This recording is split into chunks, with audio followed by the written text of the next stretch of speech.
নমস্কার বন্ধুরা, আমি সীমা রান্নাঘরে তোমাদের সবাইকে স্বাগতম। আজ আমি রান্না করব পটলের দোরমা। তাই 6টি পটল নিয়ে নিয়েছি। পটলের মুখগুলো কেটে পটলের দানাগুলো বের করে নিলাম পটলের ভিতর দিয়ে সব।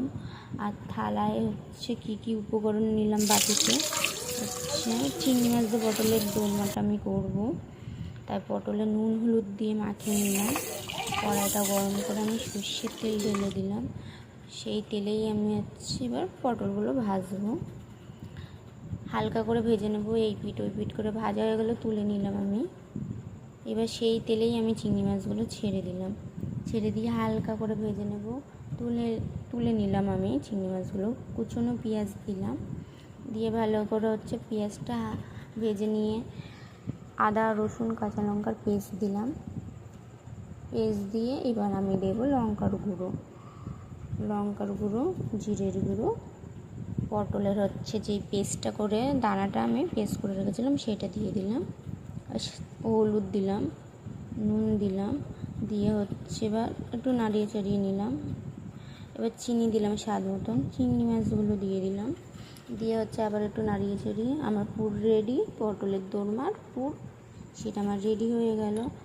এবার আমি দেখো পুরগুলো ভরবো। পটলের পুরগুলো ভীষণ গরম, আমি সঙ্গে সঙ্গেই ঢুকিয়েছি পটলের মধ্যে।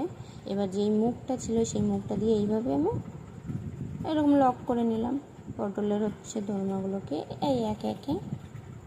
সেই কড়াইতেই আমি সর্ষের তেল ঢেলে আবার পেঁয়াজ কুচিয়ে দিলাম, কুচনে বা আদা রসুন কাঁচা লঙ্কার পেস্টটাও দিয়ে দিয়েছি, দিয়ে একটু নাড়িয়ে ছড়িয়ে লঙ্কার গুঁড়ো, এবার দেবো জিরের গুঁড়ো, দিয়ে নুন হলুদ দিয়ে আবার নাড়িয়ে ছাড়িয়ে নিয়ে আমি কালো সর্ষে সাদা সর্ষে দিয়ে আর পোস্ত কিশমিশ কাজু বাটা পেস্ট আমি করে রেখেছিলাম, করে এইভাবে দিয়ে দিয়েছি।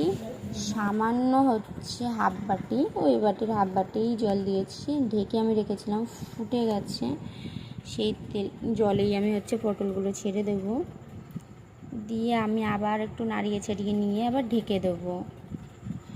5 মিনিটের মতন ঢেকে দিয়েছি। ঢাকনা খুলে আমার রেডি হয়ে গেছে।